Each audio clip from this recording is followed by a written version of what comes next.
അജ്ഞാനതിമിരാന്തസ്യ ജ്ഞാനാഞ്ജനശലാകയാ ചക്ഷുരുന്മീലിതം യേന തസ്മൈ ശ്രീഗുരുവേ നമഃ.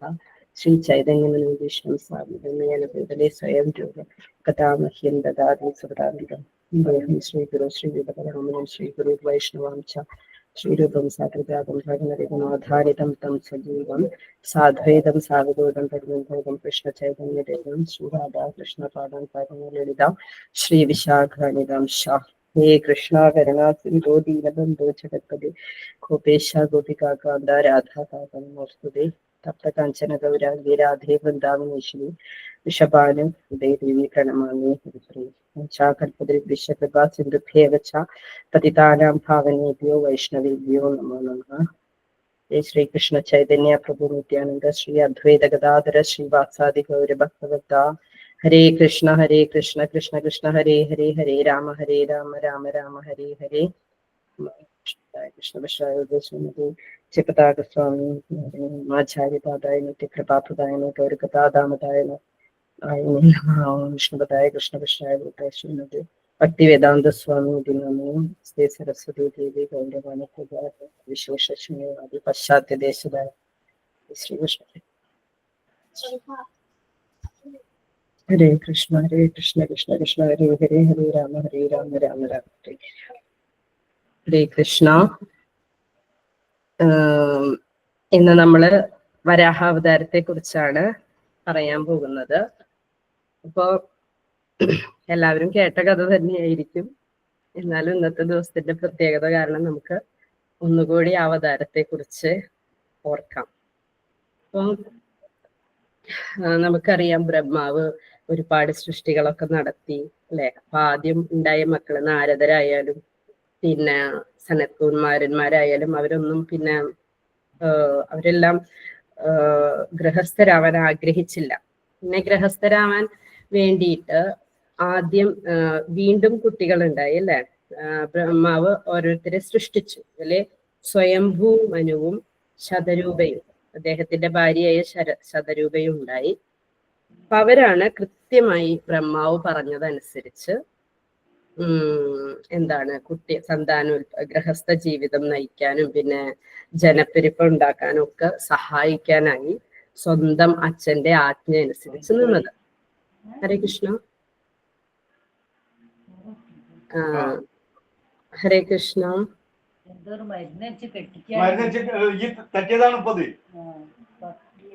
ഇത്രയൊക്കെ പിന്നെ തട്ടാനും പിടിക്കാനും എന്താ പ്രശ്നം? മ്യൂട്ട് ചെയ്യാൻ പറ്റുമോ?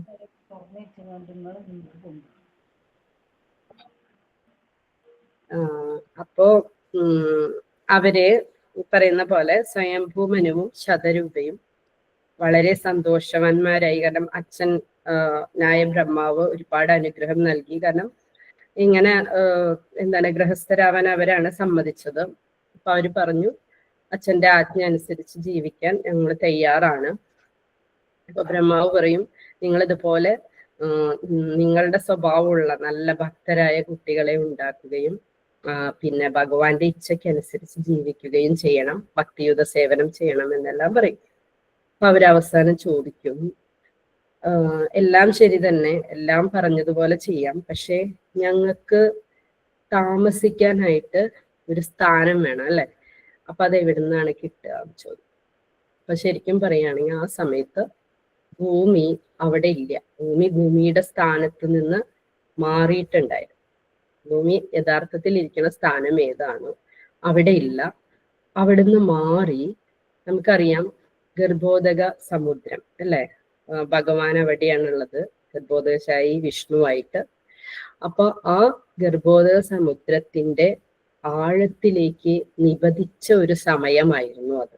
അതുകൊണ്ടാണ് സ്വയംഭൂമനുവും ശബ്ദരൂപയും ചോദിച്ചത് എവിടെയാണ് ഞങ്ങൾ താമസിക്കുക, ഞങ്ങൾക്ക് താമസിക്കേണ്ട അല്ലെങ്കിൽ ഞങ്ങൾ സന്താനങ്ങളോട് കൂടെ താമസിക്കേണ്ട ഒരു സ്ഥാനം ഏതാണെന്ന് ബ്രഹ്മാവിനോട് ചോദിക്കുകയാണ്. ബ്രഹ്മാവിനോട് അപ്പൊ പറയും എല്ലാവർക്കും അറിയുന്ന കാര്യമാണ്, ഭൂമി അതിന്റെ സ്ഥാനത്തില്ല, ഭൂമി ഈ സമുദ്രത്തിന്റെ അടിയിലാണ്, അടിത്തട്ടിലാണ് ഉള്ളത് എന്നറിയാം. അപ്പോ ബ്രഹ്മാവ് ഭയങ്കര വിഷമിച്ചു. ഒരു ജെന്യുവൻ ആയിട്ടുള്ള ഒരു ക്വസ്റ്റ്യൻ അല്ലേ, എന്ത് ചെയ്യാനാണ്, ഞാൻ എന്താ ചെയ്യാ? എങ്ങനെയാണ് ഭൂമിയെ അവിടെ നിന്ന് രക്ഷപ്പെടുത്തുക എന്ന് പറഞ്ഞ് ചിന്താമഗ്നനായി ഭഗവാനെ പ്രാർത്ഥിച്ച് ഇങ്ങനെ ഇരിക്കാൻ തുടങ്ങി. എന്താ ചെയ്യുക, ഇതിനെന്താണ് ഇനി ഒരു ഉത്തരം, എങ്ങനെയാണ് ഭൂമിയെ ആ സ്ഥാനത്ത് നിന്ന് തിരിച്ചു കൊണ്ടുവരിക എന്ന് ഇങ്ങനെ ചിന്തിച്ചുകൊണ്ടേയിരുന്നു. അങ്ങനെ ചിന്തിച്ചുകൊണ്ട് ഇങ്ങനെ ഇരിക്കുന്ന സമയത്ത് എന്ത് സംഭവിച്ചു എന്നാല് ബ്രഹ്മാവിന്റെ നാസാരന്ധം, ഈ മൂക്കിന്റെ ഈ ദ്വാരത്തിൽ നിന്ന് വളരെ ചെറിയ ഒരു ജീവി പുറത്തേക്ക് വന്നു, നിലത്തേക്ക്. വളരെ ചെറിയ ഒരു ജീവി. ആ വളരെ ചെറിയ, നമ്മുടെ ഈ തള്ളവിരലിന്റെ ഇത്രയും വലിപ്പമുള്ളൂ എന്നാ പറയുന്നത്. വളരെ ചെറിയ ഒരു ജീവി, സൂകരം, ഒരു ആൺ പന്നി കുഞ്ഞ് എന്നാണ് പറയുന്നത് ഭാഗവതത്തിൽ. അത്രയും ചെറിയ ഒരു എന്താണ് ഒരു ജീവി പുറത്തേക്ക് വന്നു. അപ്പൊ പുറത്തേക്ക് വന്നപ്പോ ആർക്കും അത് പെട്ടെന്ന് എന്താണ് നാസാരന്ധ്രത്തിന് എന്താണ് പുറത്തേക്ക് വരുന്നത്, ബ്രഹ്മാവിന് തന്നെ മനസ്സിലായില്ല ഇത് എന്താണ് പുറത്തേക്ക് വരുന്നത്, എന്താണെന്ന് മനസ്സിലായില്ല. അത്ഭുതത്തോടു കൂടെ ഇങ്ങനെ നോക്കാൻ തുടങ്ങി. എന്താണിത്, എന്താ ഈ പുറത്തേക്ക് വന്നിട്ടുള്ള ജീവി, ഇതുവരെ കണ്ടിട്ടില്ലല്ലോ എന്നുള്ള രീതിയിൽ ഇങ്ങനെ നോക്കാൻ തുടങ്ങി. അങ്ങനെ എന്ത് സംഭവിച്ചു എന്ന് പറഞ്ഞാല് പെട്ടെന്ന് അതങ്ങോട്ട് വലുതാവാൻ തുടങ്ങി, ഭയങ്കര വലുപ്പം വെക്കാൻ തുടങ്ങി. ആനയെ പോലെ വലുതാവുക എന്ന് പറയുന്ന പോലെ ഭയങ്കരമായിട്ട് വലുതായി. ഒരു ആകാശം നിറഞ്ഞു നിന്നു, അത്രയും വലുപ്പം വെച്ചു. പെട്ടെന്ന് തന്നെ ജനിച്ച ഉടനെ തന്നെ ആ ചെറിയ രൂപം വലുതായി ആകാശം മുട്ടി നിന്നു. അപ്പോ ഈ അവിടെ ഉണ്ടായിരുന്ന എല്ലാ മുനിമാരെ, മനു കുമാരന്മാരെ, മരീചി, ഒരുപാട് പേരവിടെ ഉണ്ടായിരുന്നു. അവരെല്ലാവരും കൂടെ രൂപം പെട്ടെന്ന് വളർന്നത് അങ്ങോട്ട് കണ്ടപ്പോ സ്തുതിക്കാനും പിന്നെ വേദമന്ത്രങ്ങൾ ഉച്ചരിക്കാനൊക്കെ തുടങ്ങി. ആകെ അത്ഭുതമായി അവർക്ക്. അവർ പരസ്പരം സംസാരിക്കാൻ തുടങ്ങി, ബ്രഹ്മാവും ഇവരെല്ലാരും കൂടി. എന്താണിത്, എന്താണ് പെട്ടെന്ന് ഉണ്ടായത്, എന്താണ് ഈ ഉയർന്നു വന്ന രൂപം, ഒന്നും മനസ്സിലാവണില്ല. അവര് പരസ്പരം സംശയത്തോടു കൂടെ സംസാരിക്കാനായിട്ട് തുടങ്ങി. ഇത് ഉയർന്നിട്ട് ഭയങ്കര വലുതായിട്ട് പെട്ടെന്ന് ഗർജിക്കാൻ തുടങ്ങി, ഭയങ്കര ഗർജന ശബ്ദമൊക്കെ ഉണ്ടാക്കാൻ തുടങ്ങി.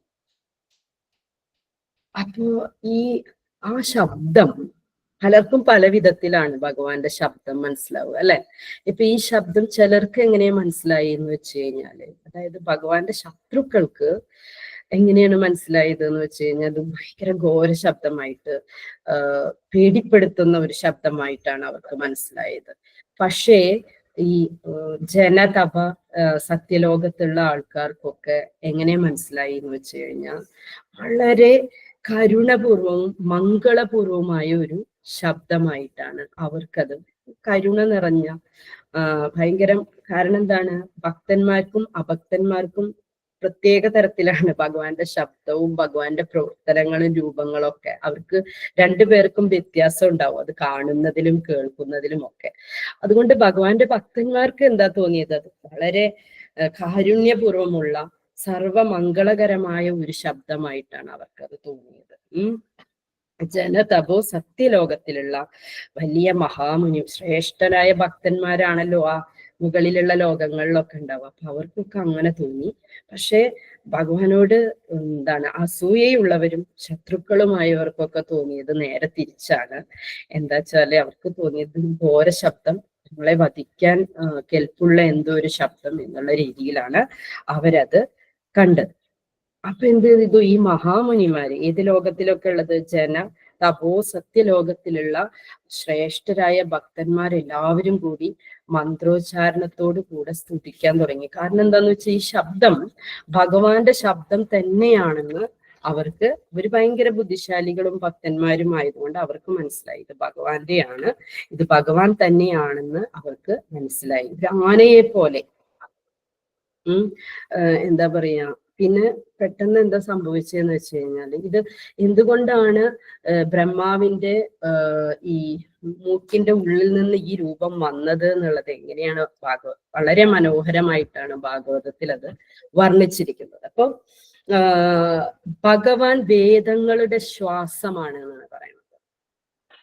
വേദങ്ങളുടെ ശ്വാസമാണ് ഭഗവാൻ. അപ്പോ നമുക്കറിയാം വേദം ആദ്യം ഉപദേശിച്ചു കൊടുക്കുന്നത് ബ്രഹ്മാവിനാണെന്ന് എല്ലാവർക്കും അറിയാം. അപ്പോ വേദങ്ങളുടെ പ്രഥമ പഠിതാവാണ് അല്ലെ, ബ്രഹ്മാവ്.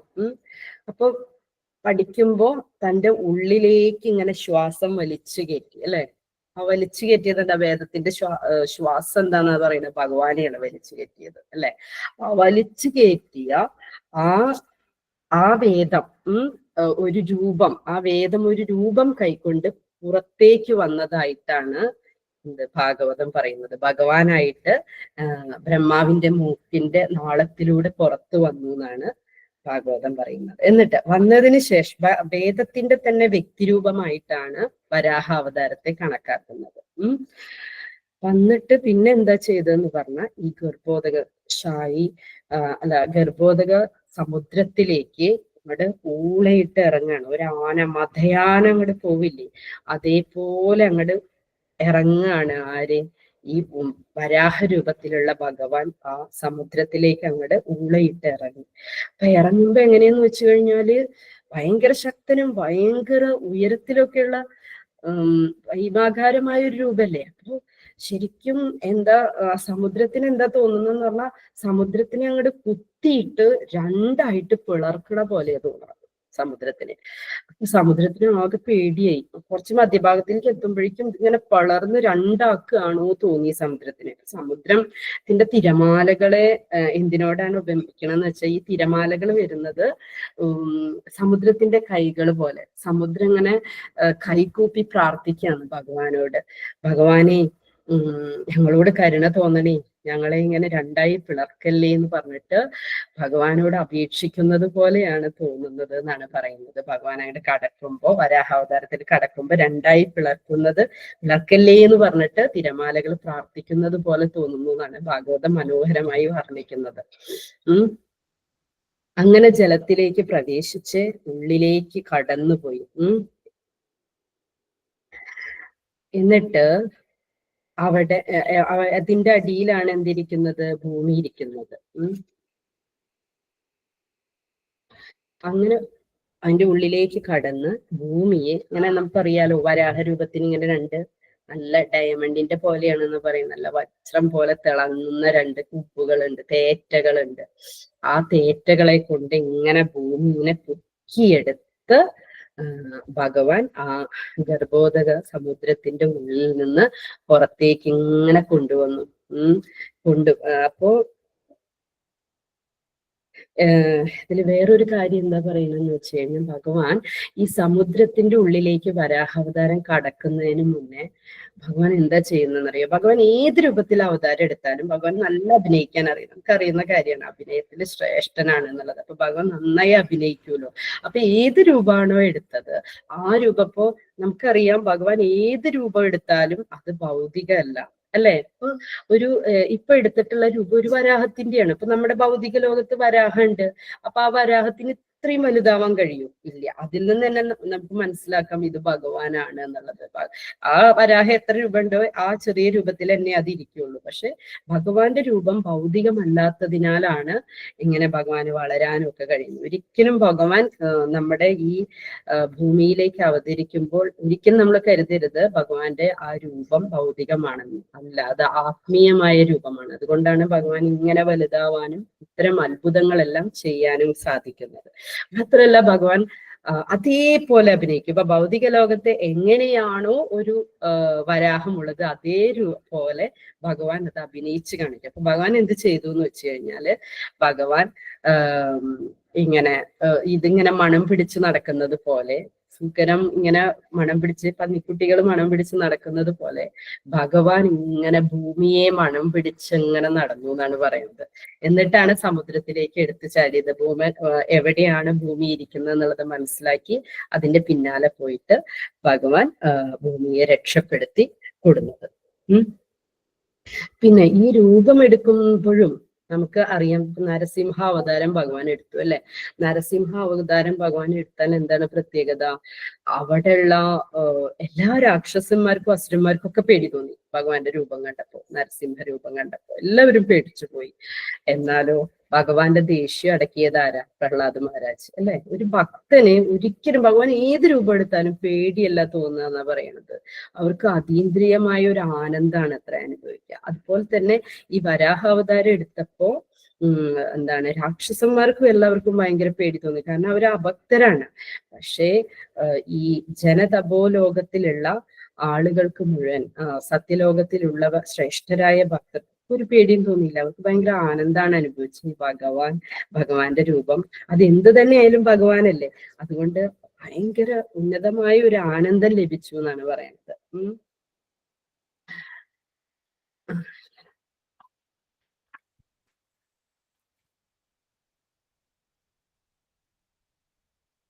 അങ്ങനെ ആ സമയത്ത് തന്നെ എന്ത് സംഭവിച്ചു നമുക്കറിയാം, അതിന്റെ കഥ പറയുന്നുണ്ട്, സമയമുണ്ട്. പിന്നെ ആ സമയത്ത് തന്നെ എന്ത് സംഭവിച്ചു, ഭഗവാന്റെ അടുത്തേക്ക് ഹിരണ്യാക്ഷൻ എത്തി എന്നാണ് പറയണത്. ഈ ഭൂമിയെ രക്ഷപ്പെടുത്തരുത് എന്ന് കരുതി യുദ്ധം ചെയ്യാനായി ഹിരണ്യാക്ഷൻ എത്തുകയും നിഷ്പ്രയാസം ഹിരണ്യാക്ഷനെ വധിച്ചുകൊണ്ട് ഭൂമിയെ ഉയർത്തി എന്താണ് ഗർഭോദക ആ ഓഷ്യന്റെ സമുദ്രത്തിന്റെ മുകളിൽ കൊണ്ടുവയ്ക്കുകയും പിന്നെ ഭഗവാൻ സ്വന്തം ധാമത്തിലേക്ക് തിരിച്ചുപോയി എന്നാണ് പറയുന്നത്. അപ്പം ഈ ഭാഗവതത്തിൽ പറയുന്നു, ഈ കഥ കേട്ടപ്പോ ചോദിക്കുകയാണ്, എങ്ങനെയാണ് ഇവിടെ അത് നിവധിക്കാനായിട്ട് കാര്യം, എന്തുകൊണ്ടാണ് ഈ ഹിരണ്യാക്ഷൻ എന്ന് പറയുന്ന അസുരനെ കൊല്ലേണ്ടി വന്നത് ഭഗവാനെ, എന്താണ് അവര് തമ്മിലുള്ള ശത്രുത എന്ന് ചോദിക്കും. അപ്പോ ഈ ബ്രഹ്മാവ് ദേവന്മാർക്ക് ആ കഥ പറഞ്ഞു കൊടുക്കുന്നുണ്ട്, എങ്ങനെയാണ് ഈ ശത്രുത വന്നു എന്നുള്ള കഥകളൊക്കെ കൃത്യമായിട്ട് പറഞ്ഞു കൊടുക്കുന്നുണ്ട്. അപ്പം അത് ഹിരണ്യാക്ഷന്റെ ജനനം തൊട്ട് കൃത്യമായിട്ട് പറയുന്നുണ്ട്. അപ്പൊ ഹിരണ്യാക്ഷൻ നമുക്കറിയാം ദിതിയുടെയും കശ്യപന്റെയും മക്കളാണ് ആര്, ഹിരണ്യാക്ഷനും ഹിരണ്യകശ്യപൻ. അപ്പൊ ദിതി എന്ന് പറയുന്നത് അവര് ശരിക്കും ദക്ഷന്റെ മക്കളെ എല്ലാം കശ്യപൻ വിവാഹം കഴിച്ചിട്ടുണ്ട്, 13 മക്കളെ വിവാഹം കഴിച്ചിട്ടുണ്ട്. അപ്പൊ ആ മക്കൾക്കൊക്കെ ആ ഭാര്യമാർക്കൊക്കെ കുട്ടികളുണ്ട്. ആർക്കുണ്ടായിരുന്നില്ല, ദിതിക്ക് ഉണ്ടായിരുന്നില്ല. അപ്പൊ ഒരു സന്ധ്യാവേളയിലാണ് ദിതിക്ക് മക്കളെ വേണമെന്നുള്ള ആഗ്രഹം വരികയും ശിവ മഹർഷിയുടെ അടുത്ത് ചെന്നിട്ട് മക്കളെ വേണമെന്ന് അഭ്യർത്ഥിക്കുകയും ചെയ്യുന്നത്. പക്ഷേ ഭാര്യ പറഞ്ഞത് കൊണ്ട് ആഗ്രഹത്തെ നന്നായി മാനിക്കുന്നുണ്ട് കശ്യപ മഹർഷി. പക്ഷെ ഇതിലെ തെറ്റെന്താന്നുള്ളത് കൃത്യമായി പറഞ്ഞു കൊടുക്കുകയും ചെയ്തു. തെറ്റെന്താണ്, ഈ സന്ധ്യാവേള അത്ര നല്ല സമയമല്ല. കാരണം ശിവൻ മഹാദേവരും രുദ്രൻ എന്നുള്ള രൂപത്തിലെ സർവഭൂതഗണങ്ങളെ ആയിട്ട് ഈ സമയത്താണ് ഇറങ്ങുന്നത്. അപ്പൊ ഈ സമയത്ത് നമ്മൾ ഇത്തരം കാര്യങ്ങൾ ചെയ്യാൻ പാടില്ല, ഇത് അതിന് പറ്റിയ സമയമല്ല എന്ന് കൃത്യമായിട്ട് പറഞ്ഞു കൊടുക്കുന്നുണ്ട്. പക്ഷെ തിഥി അത് കേൾക്കില്ല, ആ സമയത്ത് അത് കേൾക്കില്ല. ദുർവാശി കാരണം ഈ സമയത്ത് തന്നെ കുട്ടികളെ വേണമെന്ന് പറയുകയും ആ നിർബന്ധിതനായിട്ട് ആ സമയത്ത് തന്നെ ദിതിയുടെ ആഗ്രഹം സാധിച്ചു കൊടുക്കുകയും ചെയ്യുന്നുണ്ട്. അപ്പൊ ഇതെല്ലാം കഴിഞ്ഞ് കശ്യപ മഹർഷിക്ക് മനസ്സിലായി ഇത് നല്ലതല്ല, നല്ലതിനല്ല എന്നെല്ലാം മനസ്സിലായി. പക്ഷെ എല്ലാം കഴിഞ്ഞതിന് ശേഷമാണ് ദിതിയുടെ കണ്ണുകൾ തുറന്നത്. എന്നിട്ട് പറയുന്നുണ്ട്, പോയിട്ട് കശ്യപ മഹർഷിയോട് പറയും, അയ്യോ ഞാന് ഈ സമയം ഇത് വളരെ തെറ്റായി പോയി. കാരണം കുറേ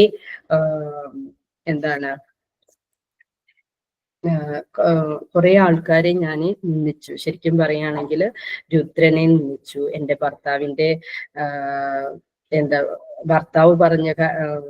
ഭർത്താവ് എന്നോട് പറഞ്ഞത് അതനുസരിച്ചില്ല, ഒന്നും ചെയ്തില്ല. ആ അവസരവും നല്ലൊരു അവസരമായില്ല, സന്ധ്യാവേളയായിരുന്നു. പക്ഷെ എന്തുകൊണ്ടോ എനിക്ക് അങ്ങനെ തോന്നിപ്പോയി. ഇനി എനിക്ക് ജനിക്കാൻ പോകുന്ന കുട്ടി അതെങ്ങനെയുള്ള കുട്ടികളായിരിക്കും എന്നുള്ള ഭയങ്കരമായ ഒരു ഉത്കണ്ഠ ആർക്കുണ്ടായി, ദിതിക്കുണ്ടായി. അപ്പോ കശ്യപ മഹർഷി പറയും, എനിക്ക് ജനിക്കാൻ പോകുന്ന കുട്ടി ഇങ്ങനെ ഒരു ചീത്ത നിമിഷത്തിലായതുകൊണ്ട് 2 അസുരന്മാരാണ് നിനക്ക് ജനിക്കുക. അവര് ലോകത്തിന് മുഴുവൻ ദുഷ്കർമ്മങ്ങൾ മാത്രം ചെയ്യും, സർവ്വലോകങ്ങളെയും പ്രകമ്പനം ചെയ്യുന്ന ദുഷ്കർമ്മങ്ങൾ മാത്രം ചെയ്യുന്ന കുട്ടികളായിരിക്കും അവരെന്ന് ദിതിയോട് പറയും. അപ്പൊ വളരെ വിഷമാവും. പക്ഷെ ദിതി പശ്ചാത്തപിച്ചത് കൊണ്ട് എങ്ങനെയാണ് അവര് മരിക്കാൻ ചോദിക്കുന്നുണ്ട്. അപ്പൊ എങ്ങനെയാ മരിക്കാൻ ചോദിക്കുമ്പോ കശ്യപ മഹർഷി പറയും, അവര് മരിക്കുന്നത് ആരുടെ കരങ്ങൾ കൊണ്ടായിരിക്കും? ഭഗവാന്റെ കരങ്ങൾ കൊണ്ടായിരിക്കും എന്ന് പറഞ്ഞപ്പോഴാണ് ദിതിക്കൊരു ആശ്വാസമായത്. കാരണം ഭഗവാന്റെ കരങ്ങൾ കൊണ്ട് മരിക്കുമ്പോൾ ഭഗവാന്റെ ധാമത്തിലേക്ക് തന്നെ തിരിച്ചു പോകാമല്ലോ. അപ്പൊ ഭഗവാന്റെ കൈകൾ കൊണ്ട് മരിക്കുകയാണെങ്കിൽ അത് അവർക്ക് എന്താണ്, ദിതിക്ക് ഭയങ്കര സന്തോഷമാവും. അപ്പൊ ഭഗവാനോടുള്ള ആ വിശ്വാസം കണ്ടിട്ട്, പിന്നെ ഞാൻ ചെയ്തത് തെറ്റുകളാണെന്ന് ദിതിക്ക് മനസ്സിലായതും കണ്ടപ്പോ പറയും, വേറൊരു സന്തോഷ വാർത്തയും കൂടി പറയും.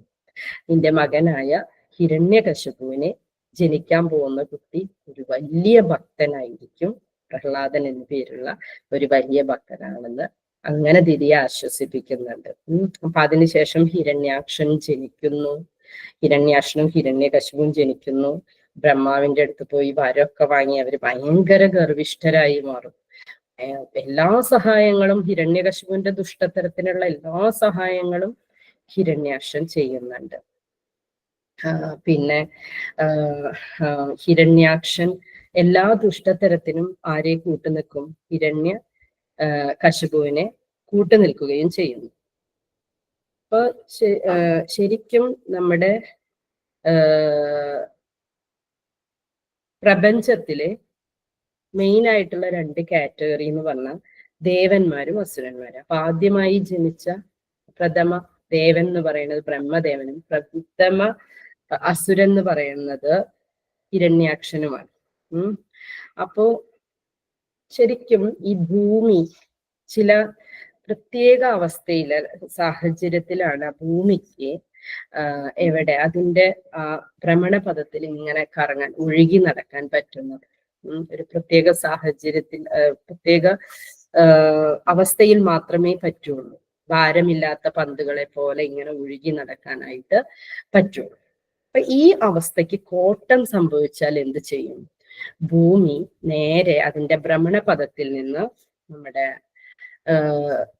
ഗർഭോദക സമുദ്രത്തിലേക്ക് നിപതിക്കുകയാണ് ചെയ്യുക.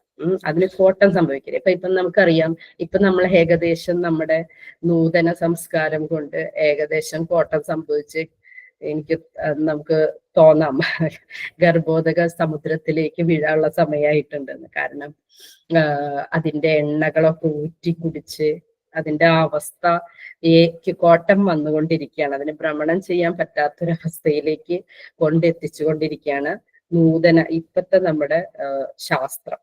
പക്ഷേ പണ്ടും അത്തരത്തിലുള്ള ആളുകൾ ഉണ്ടായിരുന്നു. അതിന് എക്സാമ്പിൾ ആണ് ഹിരണ്യാക്ഷൻ. ഹിരണ്യാക്ഷൻ എന്ത് ചെയ്തു എന്ന് പറഞ്ഞാൽ, സ്വർണത്തിനോട് ആർത്തി ആയതുകൊണ്ട് എന്ത് ചെയ്തു? ഈ സ്വർണവേട്ടയ്ക്കായി ഭൂമിയെ വിപുലമായി ഖനനം ചെയ്ത വ്യക്തിയാണ് എന്നാണ് പറയുന്നത്. അപ്പൊ ഈ ഭൂമിയുടെ ആ അവസ്ഥ സാധാരണ ഒഴുകി നടക്കാൻ പറ്റാത്തൊരവസ്ഥയായി മാറുകയും അങ്ങനെ ഭൂമി ഗർഭോദക സമുദ്രത്തിലേക്ക് നിപതിക്കുക. അങ്ങനെയാണ് ഭൂമി ഗർഭോദക സമുദ്രത്തിലേക്ക് നിപതിച്ചത് എന്നാണ് പറയുന്നത്. ഗർഭോദക സമുദ്രത്തിലേക്ക് നിപതിച്ചു. ഇനി അതിനുശേഷം പിന്നെ ഈ ഹിരണ്യാക്ഷൻ ജനിക്കുകയും ജനനത്തിന് ശേഷം എന്തൊക്കെ സംഭവിച്ചു?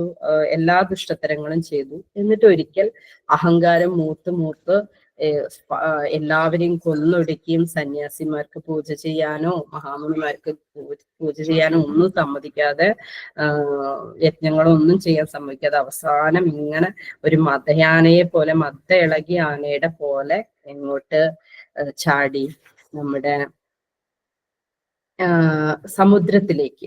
അപ്പോ സമുദ്രത്തില് ഇപ്പൊ ശരിക്കും ദേവന്മാരൊക്കെ എങ്ങനെയാന്ന് വെച്ച് കഴിഞ്ഞാൽ ഭയങ്കര പേടിയാണ്. ഇവർക്ക് ഭയങ്കര അഹങ്കാരമായതുകൊണ്ട് അവര് ഈ ഗരുഡനെ കണ്ട പാമ്പുകളെ പോലെയാണ്. അവർ ഓടി രക്ഷപ്പെടുകയാണ്. എങ്ങടെയെങ്കിലും ഓടി രക്ഷപ്പെടട്ടെ ഞങ്ങൾ എന്നുള്ള ഒരു രീതിയിൽ അവർ ഓടി രക്ഷപ്പെട്ടുകൊണ്ടിരിക്കുകയാണ്. അപ്പോ ആ സമയത്താണ് ഈ വരുണന്റെ അടുത്തേക്ക് ആര് പോകുന്നത്? ഹിരണ്യാക്ഷൻ പോകുന്നത്. അപ്പൊ ശരിക്കും വരുണദേവന് ഭയങ്കര പേടിയായി, ഭയങ്കര ടെൻഷനിലായി. എന്താന്ന് വെച്ചാൽ എന്തായാലും ഈ ഇവരെയായിട്ട് യുദ്ധം ചെയ്ത് ജയിക്കാനൊന്നും പോകുന്നില്ല ഹിരണ്യാക്ഷനായിട്ട്. ഹിരണ്യാക്ഷൻ എന്തും ചെയ്യാം, വളരെ ദുഷ്ടനായ രാക്ഷസനുമാണ്. അപ്പൊ ഈ സമുദ്രത്തിലേക്ക് ഇറങ്ങി അവസാനം എങ്ങോട്ടെത്തി?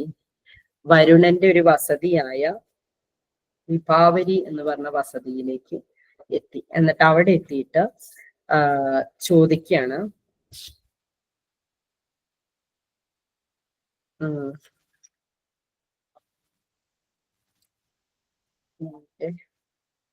വിഭാവരി. അപ്പൊ എന്നിട്ട് അവിടെ എത്തിയിട്ട് അഹങ്കാരിയായ ഈ ഹിരണ്യാക്ഷൻ വരുണനോട് ചോദിക്കുകയാണ്. ഭയങ്കര പരിഹസിച്ചുകൊണ്ട് ചോദിക്കും, അയ്യോ നിങ്ങൾ ഭഗവാനല്ലേ, നിങ്ങൾക്ക് നന്നായി യുദ്ധം ചെയ്യാൻ അറിയുന്ന ആളല്ലേ, എനിക്ക് നിങ്ങളായിട്ട് യുദ്ധം വേണം, എനിക്ക് നിങ്ങളായിട്ട് യുദ്ധം ചെയ്യണം എന്നൊക്കെ ചോദിക്കുമ്പോയിട്ട് ഹിരണ്യാക്ഷൻ അഹങ്കാരം മൂത്തിട്ട്. അപ്പൊ ഈ സമുദ്രം വരുണദേവൻ പറയും, ഞാന് വളരെ വയസ്സായിരിക്കുകയാണ്, എനിക്കിപ്പോ യുദ്ധം ചെയ്യാനൊന്നും കഴിയുന്ന ഒരവസ്ഥയല്ല എന്ന് പറഞ്ഞിട്ട് ഒരുപാട് ആള് ഒഴിഞ്ഞു മാറാനായിട്ട് ഒരുപാട് ശ്രമിക്കുന്നുണ്ട്. പക്ഷെ എത്ര ഒഴിഞ്ഞു മാറാൻ ശ്രമിച്ചാലും യുദ്ധം ചെയ്യണം ചെയ്യണം എന്ന് പറഞ്ഞിട്ട് ആള് യുദ്ധത്തിന് ഒരുങ്ങാണ്. അത് കഴിഞ്ഞിട്ടാണ് പിന്നെയും ഇവിടുത്തെ യുദ്ധവും വരുണനെയായിട്ടുള്ള തർക്കവും എല്ലാം കഴിഞ്ഞിട്ടാണ് പിന്നെയും സമുദ്രത്തിലേക്ക് ആഴ്ന്ന് പോയപ്പോഴാണ് അവിടെ നമ്മുടെ ഭൂമിയെ രക്ഷപ്പെടുത്തുന്ന വരാഹദേവന്റെ അടുത്തേക്ക് ആരെത്തിയത്? ഹിരണ്യാക്ഷൻ എത്തിയത്. ഹിരണ്യാക്ഷൻ അവിടെ എത്തുകയും ഹിരണ്യാക്ഷൻ ഗംഭീരമായിട്ടുള്ള ഒരു യുദ്ധമല്ല ചെയ്യുന്നത്. എന്താ വെച്ചാല് ഹിരണ്യാക്ഷന് വരാഹദേവന്റെ മുന്നിൽ ഹിരണ്യാക്ഷൻ ഒന്നുമല്ല, ഒരു ചെറിയ പുല്ലിന്റെ അത്ര പോലും വില കൊടുക്കുന്നില്ല ഹിരണ്യാക്ഷന് ഭഗവാൻ. അപ്പോ എന്താ ചെയ്യണമെന്ന് വെച്ചാൽ കളിപ്പിക്കുക. കുറേ നേരം എന്താ പറയാ, ഒരു പാവക്കുട്ടീനെ കളിപ്പിക്കുന്ന പോലെ ഭഗവാൻ ഈ നമ്മുടെ ഹിരണ്യാക്ഷനെ ഇട്ട് കളിപ്പിക്കുന്നുണ്ട്. എന്തായാലും കൊല്ലാൻ പോണേറ്റ് മുന്നേയുള്ള കളിപ്പിക്കല് കുറേ നേരം കളിപ്പിച്ചു. അവസാനം ദേവന്മാരൊക്കെ പ്രാർത്ഥന തുടങ്ങി, എന്തിനാണ്, ഇതിന് മരണം ഉറപ്പല്ലേ, എന്തിനാ ഭഗവാനെ ഇങ്ങനെ ഇട്ട് കളിപ്പിക്കുന്നത്, അതിനെ വേഗം തന്നെ വധിച്ചുകൂടെ എന്ന് പറഞ്ഞിട്ട് അവസാനം ദേവന്മാര് പ്രാർത്ഥിക്കാൻ തുടങ്ങി. അങ്ങനെ ബ്രഹ്മാവും എല്ലാവരും കൂടി പ്രാർത്ഥിക്കാൻ തുടങ്ങി. അങ്ങനെ പെട്ടെന്ന് ഭഗവാൻ ആരെ വധിക്കുകയാണ്?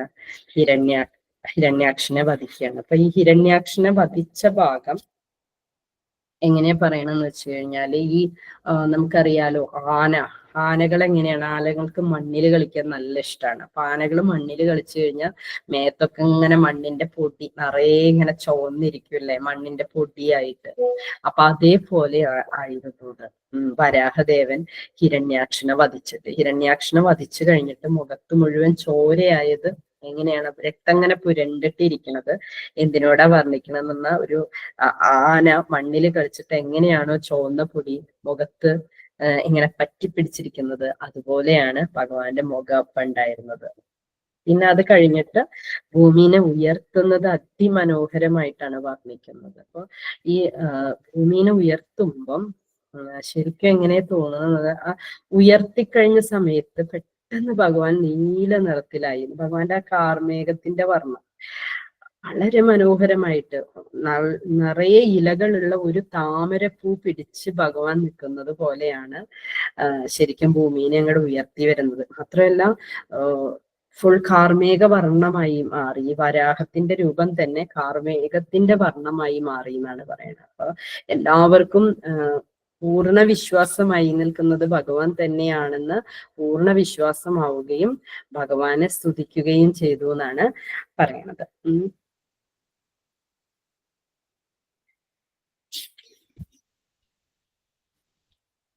പിന്നെ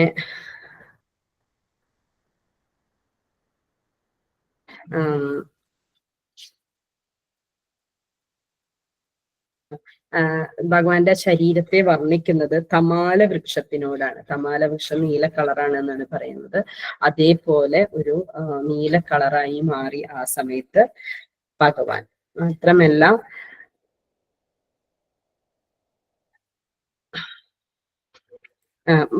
പിന്നെ അതിനെ വർണ്ണിക്കുന്നത് എങ്ങനെയെന്ന് വെച്ച് കഴിഞ്ഞാൽ, രോക്ഷാകുലമായ ഒരു ആനയുടെ കൈകളിലുള്ള താമരപ്പൂക്കളായിട്ടും ഭൂമിയെ വർണ്ണിക്കുന്നുണ്ട്. പിന്നെ ഇതിൽ ഏറ്റവും പ്രധാനം എന്താന്ന് പറഞ്ഞാൽ ഭൂമി സൗഭാഗ്യവതിയായി. കാരണം എന്താന്ന് വെച്ച് കഴിഞ്ഞാൽ ഭഗവാൻ ഇങ്ങോട്ട് എടുത്തുയർത്തി. അപ്പൊ ഭൂമിക്ക് വളരെ വലിയ സൗഭാഗ്യം ഭൂമിക്ക് ലഭിച്ചു എന്നാണ് പറയുന്നത്. വളരെ ഭഗവാന്റെ ഭക്തയായ ഭൂമിക്ക് ഭഗവാന്റെ എന്താണ് ഈ തേറ്റകളാൽ ഉയർത്തപ്പെടാനുള്ള സൗഭാഗ്യം ലഭിച്ചു എന്നാണ് പറയുന്നത്. അപ്പം എല്ലാവരും ഈ ഒരു സൗഭാഗ്യം കണ്ടിട്ട് ഭൂമിയെ തന്നെ നമിക്കുകയാണ് ആ സമയത്ത്. പിന്നെ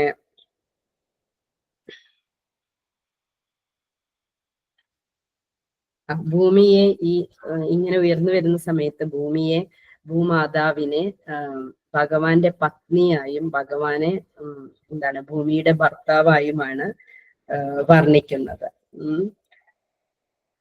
പിന്നെ മാത്രമല്ല ഭഗവാൻ ഇത് ഇങ്ങനെ പുറത്തേക്ക് ഇങ്ങനെ വന്നപ്പം ശരിക്കും എന്താ വെച്ചാ ഗർഭോദക സമുദ്രത്തിന്റെ താൻ എല്ലാം മുങ്ങിയിട്ടുണ്ടായിരുന്നു എന്നാണ് പറയുന്നത്. ഈ 3 ലോകങ്ങളല്ലാതെ ബാക്കിയെല്ലാം ഏകദേശം എന്ത് വന്ന പോലെയാണ്, പ്രളയം വന്ന പോലെയാണ് ആ സമയത്ത് നിൽക്കുന്നുണ്ടായിരുന്നത്. ആകെ വെള്ളത്തിന്റെ മേളിലുണ്ടായിരുന്ന സ്ഥലങ്ങള് ജന തപ സത്യലോകങ്ങളാണ്. അതുകൊണ്ട് അവർക്ക് ഭഗവാനെ പൂർണ്ണമായി ദർശിക്കാനും ഭഗവാനെ എന്താണ് ആ അവതാര എടുത്ത ആ ഇത് കഴിയുന്നത് വരെ ഭഗവാനെ കൃത്യമായി പ്രാർത്ഥിക്കാനും വേദമന്ത്രങ്ങൾ ഉച്ചരിച്ച് ഭഗവാനെ സ്തുതിക്കാനും എല്ലാം അവർക്ക് കഴിഞ്ഞു എന്നാണ് പറയുന്നത്. അതിനേക്കാൾ വലിയൊരു സൗഭാഗ്യം അവർക്ക് ലഭിച്ചു.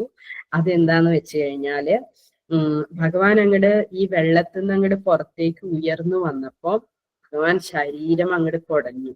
ശരീരം അങ്ങോട്ട് കുടഞ്ഞപ്പോ ശരീരത്തിൽ നിന്ന് കുറേ ജലത്തുള്ളികൾ ഈ ആ ലോകത്തിലുള്ള അവർ ഓൾറെഡി ശ്രേഷ്ഠ ഭക്തന്മാര് തന്നെയാണ്, എന്നാലും അവരുടെ ശരീരത്തിലേക്ക് ഭഗവാന്റെ ശരീരത്തിൽ നിന്നുള്ള ജലത്തുള്ളികൾ വന്നു വീണു. അവർ ഒരുപാട് പരിശുദ്ധരായി എന്നാണ് പറയുന്നത്. അവരെന്താ പറയുന്നതെന്ന് വെച്ച് കഴിഞ്ഞാൽ നമുക്കറിയാം ഈ ഭൗതിക ലോകം 14 ലോകങ്ങളും ഭൗതിക ലോകങ്ങളാണ്. ആ ഭൗതിക ലോകം 14 ലോകമെന്ന് എല്ലാവർക്കും അറിയാം, എല്ലാ ലോകങ്ങളും. അപ്പൊ ഈ ലോകങ്ങളിലുള്ള ഓരോരുത്തർക്കും ശ്രേഷ്ഠത ഉള്ളവരാണ്. പക്ഷേ എല്ലാവരും ഇപ്പൊ ബ്രഹ്മാവടക്കം എല്ലാവരും എന്താണ് ഈ ഭൗതിക ലോകത്തിന്റെ മാലിന്യങ്ങൾ അവരെ എല്ലാവരെയും ബാധിക്കും. അപ്പൊ ശ്രേഷ്ഠരാണെങ്കിലും കൂടി അവര് ഭൗതിക ലോകത്തായത് കൊണ്ട് അവർക്ക് ചെറിയ എന്താണ് ഭൗതിക ലോകത്തിന്റെ മാലിന്യങ്ങളെല്ലാം അവരെ ബാധിച്ചിരിക്കാം. അപ്പൊ അതെല്ലാം ഈ ഭഗവാൻ കുടഞ്ഞോടുകൂടെ ആ ജലത്തുള്ളികൾ അവരുടെ ശരീരത്തിൽ വീണതോടെ അവർ പരിപൂർണമായി പരിശുദ്ധരായി മാറി എന്നാണ് ഭാഗവതം പറയുന്നത്. പിന്നെ പറയുന്ന കാര്യം എന്താന്ന് വെച്ചാൽ ഇതുപോലെ തന്നെ നമുക്കറിയാം മുന്നേ ഭഗവാന്റെ കാൽവിരൽത്തുമ്പിൽ നിന്നുണ്ടായതാണ് ഗംഗാജലം. ഗംഗാജലം നമ്മുടെ ഭൗതിക ലോകത്തിലെ ജനങ്ങളെ എങ്ങനെ പരിശുദ്ധരാക്കുന്നു അതുപോലെ തന്നെ ഭഗവാന്റെ ശരീരത്തിൽ നിന്ന് കുടഞ്ഞ ആ ജലത്തുള്ളികൾ വന്നു വീണ് ആ ലോകത്തിലുള്ള എല്ലാവരും പരിശുദ്ധരായി മാറി എന്നാണ് പറയുന്നത്.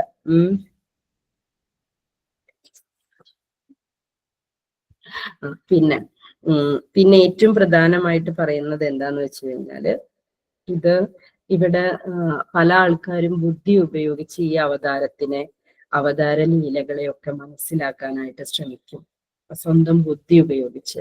പക്ഷെ നമുക്ക് അതിന് മാത്രമുള്ള ബുദ്ധിയൊന്നും ഇല്ല. ഭഗവാന്റെ ലീലകൾ വളരെ കോംപ്ലിക്കേറ്റഡ് ആണ്. അതങ്ങോട്ട് മനസ്സിലാക്കുക, ഇതൊന്നും ഇങ്ങനെ ചെയ്യണത്, ഇതൊന്നും ശരിയല്ല, ഇത് ഇങ്ങനെയല്ല, അത് ഭഗവാനെ അല്ല, അങ്ങനെയൊക്കെയുള്ള ഒരു ചിന്താഗതി നമുക്ക് വന്നേക്കാം. പക്ഷേ അതെന്തുകൊണ്ടാണ്? നമ്മുടെ ഈ പരിമിതമായ ബുദ്ധി കൊണ്ട് നമ്മൾ ഭഗവാനെ അളക്കാൻ ശ്രമിക്കുന്നത് കൊണ്ടാണ്. നമുക്ക് ഈ നമ്മുടെ സ്വന്തം ബുദ്ധി വെച്ച്, അല്ലെങ്കിൽ നമ്മുടെ ഈ ബുദ്ധിയല്ല, നമ്മുടെ ബ്രെയിൻ വെച്ച് ഇന്റർപ്രറ്റ് ചെയ്തിട്ട് നമുക്ക് ഒരിക്കലും ഭഗവാന്റെ ലീലകളോ മനസ്സിലാക്കാനായിട്ട് കഴിയില്ല. എന്താ ഇങ്ങനെയെന്നൊക്കെ നമ്മുടെ ഈ ചെറിയ ബുദ്ധിയും ചെറിയ എക്സ്പീരിയൻസും വെച്ചിട്ട് അറിയാൻ ശ്രമിച്ചാല് അത് പരാജയത്തിലേ നമ്മളെ കൊണ്ടെത്തിക്കുള്ളൂ.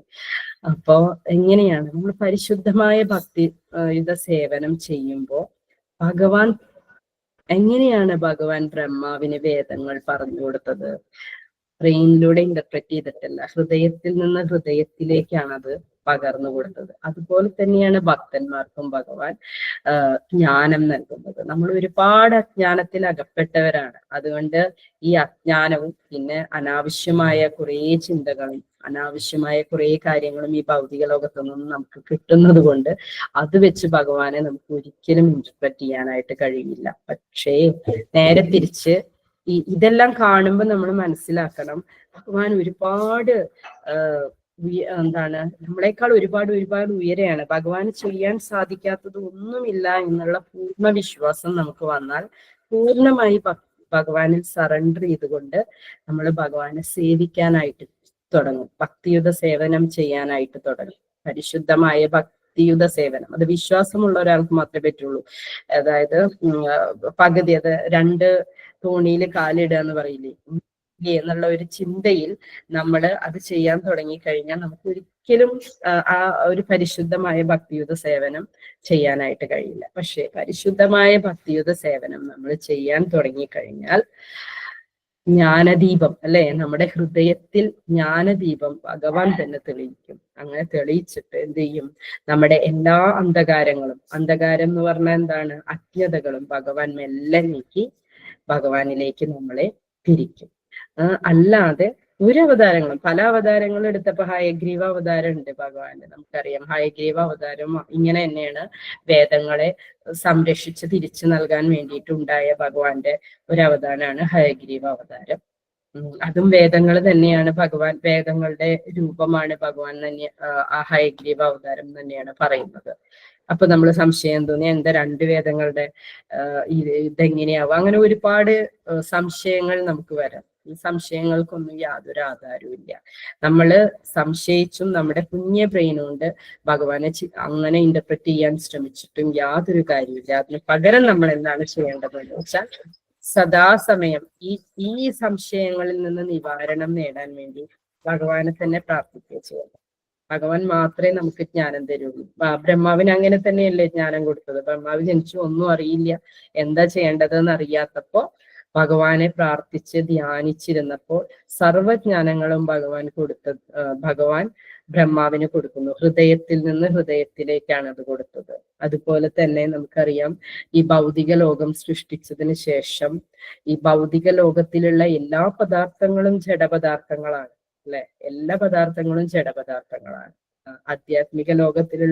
ആത്മീയ ലോകത്തിലുള്ളത് പോലെയല്ല. ആത്മീയ ലോകം എങ്ങനെയാന്ന് വെച്ചാൽ നമുക്കറിയാം, ഭഗവാൻ ആത്മീയ ലോകത്തിലുള്ളപ്പോൾ ആത്മീയ ലോകത്തിലെ കല്ലും മണ്ണും പുഴയും വൃക്ഷവും എല്ലാം തന്നെ സ്വയം നിയന്ത്രിക്കാൻ കഴിയുന്നവയാണ് അല്ലെ. സ്വയം നിയന്ത്രിക്കാൻ കഴിയുന്ന നല്ല ജീവനുള്ളവയാണ് അവരൊക്കെ. അപ്പൊ ഭഗവാൻ പെട്ടെന്ന് ഒരു സ്ഥലത്ത് വന്ന് ഇരിക്കണം എന്ന് തോന്നിക്കഴിഞ്ഞാൽ എന്ത് സംഭവിക്കും, ആ കല്ല് ഭയങ്കര സോഫ്റ്റ് ആക്കിയിട്ട് നല്ല എന്താ പറയാ, ഇത് സോഫ സെറ്റ് പോലെയാവും എന്നാണ് പറയണത്. അങ്ങനെ ഭഗവാൻ അവിടെ പിന്നെ ഭഗവാൻ ഒരു ഫ്രൂട്ട് വേണമെന്ന് തോന്നി വെറുതെ മരത്തിലേക്ക് നോക്കുമ്പോഴേക്കും മരത്തിന് അത് മനസ്സിലായിട്ട് ആ വൃക്ഷം ഇങ്ങനെ താന്ന് ഏറ്റവും നല്ല ഫ്രൂട്ട്സ് ഭഗവാന് കൊടുക്കും. അതുപോലെ ഭഗവാൻ നടക്കുന്ന മണ്ണ് ഭഗവാന്റെ പാദങ്ങൾ വെക്കുമ്പോഴേ അവിടെ ഇങ്ങനെ ഭയങ്കര സോഫ്റ്റ് ആക്കി വെക്കുന്നതാണ്. അപ്പൊ അവർക്കറിയാം, അവർക്കെല്ലാം സ്വയം നിയന്ത്രിക്കാനുള്ള അവിടുത്തെ പദാർത്ഥവും ഇവിടുത്തെ പദാർത്ഥവും തമ്മിൽ നമുക്ക് ഭൗതിക പദാർത്ഥങ്ങളും തമ്മിൽ നമുക്ക് കമ്പയർ ചെയ്യാനായിട്ട് കഴിയില്ല. അപ്പൊ നമ്മുടെ ഭൗതിക ലോകത്ത് തന്നെ ഒരുപാട് വസ്തുക്കൾ ഉണ്ടെങ്കിലും അവർക്ക് സ്വയം നിയന്ത്രിക്കാൻ കഴിയാത്തത് കൊണ്ട് എന്ത് ചെയ്യും, ഭഗവാൻ ഓരോന്നിനും കാറ്റിനും പിന്നെ വെള്ളത്തിനെയും അഗ്നിയെയും എല്ലാം, അതുപോലെ എല്ലാ വസ്തുക്കളെയും നിയന്ത്രിക്കാൻ വേണ്ടി ഓരോ ദേവന്മാരെ ഏർപ്പാട് ചെയ്തിട്ടുണ്ട് അല്ലെ. അപ്പൊ ആ ദേവന്മാരെ ഏർപ്പാട് ചെയ്തിട്ട് ദേവന്മാർക്ക് അത് നിയന്ത്രിക്കാൻ കഴിഞ്ഞോ? ഇല്ല. ദേവന്മാരും എന്താ ചെയ്തത്, ഭാഗവതത്തിൽ കൃത്യമായിട്ട് പറയുന്നുണ്ട്. ദേവന്മാരോട് ഈ പണി, നമ്മളൊരു ജോലി, ഒരു ഓഫീസിൽ പോയിട്ട് ഒരു പ്രത്യേക പണി നമുക്ക് തരുമ്പോ ആദ്യമായിട്ട് ചെല്ലുന്ന ആൾക്ക് ഒരു എക്സ്പീരിയൻസും ഇല്ല, അതൊന്നും ചെയ്യാൻ പറ്റൂലല്ലോ. അതുപോലെ ദേവന്മാരും അതുപോലെ ഇരുന്നു, ഞങ്ങൾക്ക് ഒന്നും ചെയ്യാൻ പറ്റില്ല, ഇതിന്റെ നിയന്ത്രണം ഞങ്ങൾക്ക് തന്നാൽ എന്താ ചെയ്യാൻ പറ്റുക എന്നുള്ളത് അറിയില്ല. അപ്പൊ ഭഗവാനാണ് ആ ജ്ഞാനം. ഭഗവാനോട് പ്രാർത്ഥിക്കുകയാണ് അപ്പോഴും. ദേവന്മാരും ഭഗവാനോട് പ്രാർത്ഥിച്ച് ഭഗവാന്റെ കരുണയാൽ എന്താണ് ചെയ്യേണ്ടതെന്നുള്ള ജ്ഞാനം ഹൃദയത്തിൽ അവർക്ക് പറഞ്ഞു കൊടുക്കുകയാണ് ഭഗവാൻ ചെയ്യുന്നത്. അപ്പൊ ഹൃദയത്തിൽ നിന്ന് ഹൃദയത്തിലേക്കാണ് ആത്മീയ ജ്ഞാനത്തിന്റെ എന്താ പറയാ വഴി, ആ റൂട്ട്. അതല്ലാതെ ബ്രെയിനിൽ നിന്നല്ല. അപ്പൊ നമ്മൾ അനാവശ്യമായ ഇന്റർപ്രിറ്റേഷൻ വെച്ച് ഏത് അവതാരം എടുത്താലും അതിൽ നമുക്ക് ഇന്റർപ്രറ്റ് ചെയ്യാൻ ഒരുപാട് കാര്യങ്ങൾ ഉണ്ടായിരിക്കും. നമ്മൾ അങ്ങനെയാണ്, വിമർശനാണ് നമ്മുടെ പ്രധാന ജോലി. പക്ഷെ മനസ്സിലാക്കുക, നമ്മുടെ ഹൃദയത്തില് ഭഗവാൻ വന്ന് സ്വയം നമുക്ക് ആ ജ്ഞാനം എല്ലാം പറഞ്ഞു തരും. അപ്പൊ അതിൽ യാതൊരു സംശയവും ഇല്ല. പിന്നെ ഇന്ന് വരാഹ ഏകാദശി ആയതുകൊണ്ടാണ് വരാഹത്തിന്റെ കഥ പറയാമെന്ന് വിചാരിച്ചത്. പിന്നെ ഇത്രയേ ഉള്ളൂ എനിക്ക് പറയാനായിട്ട്. നമ്മളെ ഏത് സമയവും എന്ത് സംശയവും നമ്മുടെ മനസ്സിൽ വരികയാണെങ്കിലും ഭഗവാനോട് പ്രാർത്ഥിച്ച, നമുക്ക് എല്ലാവർക്കും ചിലപ്പോൾ എക്സ്പീരിയൻസ് ഉണ്ടായിരിക്കും. ശീല പ്രഭുപാദരുടെ ബുക്കുകൾ വായിക്കുമ്പോൾ നമുക്ക് ചില സമയത്ത് ഒരു ദിവസം ഡേ ടൈമിൽ നമുക്കൊരു സംശയം തോന്നിയാലും അന്ന് നമ്മൾ ഈ ഭഗവത്ഗീതയോ ഭാഗവതമോ വായിക്കുമ്പോൾ ഓട്ടോമാറ്റിക് ആയിട്ട് ആ സംശയത്തിനുള്ള നിവാരണമായിരിക്കും നമുക്ക് ആ ബുക്കിൽ നിന്ന് കിട്ടുന്നത്. അപ്പോ അതാണ് ഭഗവാൻ സ്വയം നമുക്ക് പറഞ്ഞു തരുന്നതിന്, ശ്രീല പ്രഭുപാദ എന്ന ഗുരുവിലൂടെ പറഞ്ഞു തരുന്നതിന് എക്സാമ്പിൾ ആണത്. അത്രയേ ഉള്ളൂ. ഇനി എന്തെങ്കിലും ഇതിനെ കുറിച്ച് പറയാനുണ്ടെങ്കിൽ ചോദിക്കാനുണ്ടെങ്കിൽ ചോദിക്കാം. ഹരേ കൃഷ്ണ. എനിക്ക് അറിയുന്നതാണെങ്കിൽ പറയാം, ഇല്ലെങ്കിൽ ചോദിച്ചു പറഞ്ഞു തരാം. ഹരേ കൃഷ്ണ. ഹരേ കൃഷ്ണ മാതാജി. സാരപ്പണ ഹയഗ്രീവനെ കുറിച്ച് ഒന്നും കൂടി പറഞ്ഞു തരും, അതിനെ പറ്റിയൊന്നും അറിയില്ല. ഹരേ കൃഷ്ണ. അത് ചെറിയൊരു കാര്യമുള്ളൂ. മധു കൈതബ എന്ന് പറഞ്ഞിട്ടുള്ള രണ്ട് എന്താ പറയാ അസുരന്മാര് വന്നിട്ട് എന്താണ് നമ്മുടെ ഭഗവാന്റെ അടുത്തുനിന്ന്, ഭഗവാന്റെ അല്ല ബ്രഹ്മാവിന്റെ അടുത്തുനിന്ന് വേദങ്ങൾ കട്ടുകൊണ്ടുപോകുന്നുണ്ട്. അപ്പൊ വേദങ്ങളെല്ലാം കട്ടുകൊണ്ടുപോയപ്പം ബ്രഹ്മാവ് എപ്പോഴും നമുക്കറിയാം അല്ലെ, ഇപ്പൊ ദേവന്മാരാണെങ്കിൽ ദേവന്മാർക്ക് എന്തെങ്കിലും പ്രശ്നം വന്നു കഴിഞ്ഞാൽ ഭൗതിക ലോകത്തെ ഏറ്റവും ഉന്നത ഗ്രഹമായ സത്യലോകത്തിലിരിക്കുന്ന ബ്രഹ്മദേവന്റെ അടുത്തേക്കാണ് ആദ്യം പോവുക. എന്നിട്ട് ബ്രഹ്മാവിന് പറ്റുന്ന കാര്യമാണെങ്കിൽ സാധിച്ചു കൊടുക്കും, ഇല്ലെങ്കിൽ നേരെ ഇങ്ങോട്ട് പോകും, ഭഗവാന്റെ അടുത്തേക്ക് പോകും. അതുപോലെ തന്നെ ബ്രഹ്മാവിന് ഒരു പ്രശ്നം പറ്റിയപ്പോ ബ്രഹ്മാവ് ഭഗവാനെ പ്രാർത്ഥിച്ചു. അപ്പൊ ബ്രഹ്മാവിനെ പ്രാർത്ഥിച്ചപ്പം ബ്രഹ്മാവ് ഭഗവാനെ പ്രാർത്ഥിച്ചു. അപ്പൊ ഭഗവാനെ പ്രാർത്ഥിച്ചപ്പോൾ ഭഗവാൻ ഹയഗ്രീവൻ എന്ന് പറഞ്ഞു കഴിഞ്ഞാല് വെളുത്ത നല്ല വെള്ള കളറില് കുതിരയുടെ തലയും മനുഷ്യന്റെ ഉടലുമായിട്ടുള്ള ഒരു രൂപമാണ്. അങ്ങനെ ഒരു രൂപത്തിൽ അവതരിക്കുകയും ഇവരെ വധിച്ച് ഈ വേദങ്ങൾ പിന്നെ എന്താണ് ബ്രഹ്മാവിന് തന്നെ കൊണ്ടുകൊടുക്കുകയും ചെയ്തു. അതാണ് ആ കഥ. ഹരേ കൃഷ്ണ മാതാജിയെ കേട്ടിട്ടില്ലേ? ഹരേ കൃഷ്ണ. പറയുന്നുണ്ട് ഹയഗ്രീവൻ എന്ന് പറയുന്നത് വേദങ്ങളുടെ ഹയഗ്രീവനെ കൃത്യമായി പറയുന്നുണ്ട്. ഹയഗ്രീവനെ നമ്മള് ജപിക്കുന്നത് നല്ലതാണ്. എന്താന്ന് വെച്ച് കഴിഞ്ഞാല് വേദങ്ങളെല്ലാം അറിവ് കിട്ടാനായിട്ട് നല്ലതാണെന്ന്. പക്ഷെ അതും കൃത്യമായി നമ്മളോട് പറയുന്നുണ്ട് എന്താ വെച്ചാല് നമ്മൾ ഈ ഹരേ കൃഷ്ണ മഹാമന്ത്രം ജപിക്കുന്നത് പോലെ ബാക്കി മഹാമന്ത്രങ്ങൾ നമുക്ക് ജപിക്കാൻ പറ്റില്ല. കാരണം എന്താന്ന് വെച്ച് കഴിഞ്ഞാൽ ബാക്കി മന്ത്രങ്ങൾ ജപിക്കാൻ വളരെ ബുദ്ധിമുട്ടാണ്. അതിന് വളരെ വലിയ പ്യൂരിറ്റി ആവശ്യമാണ്. നമുക്ക് ഈ കലിയുഗത്തിൽ അത്രയും പ്യൂരിറ്റി ഇല്ലാത്തത് കൊണ്ട് അതൊന്നും എന്താണ് പറയാ അത്തരം മന്ത്രങ്ങൾ നമുക്ക് ജപിക്കാൻ ബുദ്ധിമുട്ടാവും. അതുകൊണ്ടാണ് കലികാലത്തിൽ നമുക്ക് എല്ലാവർക്കും ഹരേ കൃഷ്ണ മഹാമന്ത്രം ഏത് സമയത്തും എവിടെ വെച്ചും ജപിക്കാൻ പറ്റുന്ന ഹരേ കൃഷ്ണ മഹാമന്ത്രം ചൈതന്യ മഹാപ്രഭു തന്നിട്ടുള്ളത്. ഹരേ കൃഷ്ണ. ഹരേ കൃഷ്ണ മാതാജി. സാരപ്പണ ഹയഗ്രീവ ഉപാജ എന്നൊക്കെ കേട്ടിട്ടുണ്ട്, പക്ഷെ അത് എന്താണെന്നുള്ളൊരു പിടുത്തം കിട്ടില്ല ഇനി മാതാജി. ഹരേ കൃഷ്ണ. ഹരേ കൃഷ്ണ. സാരപ്പണ മാതാജി. ഹരേ കൃഷ്ണ.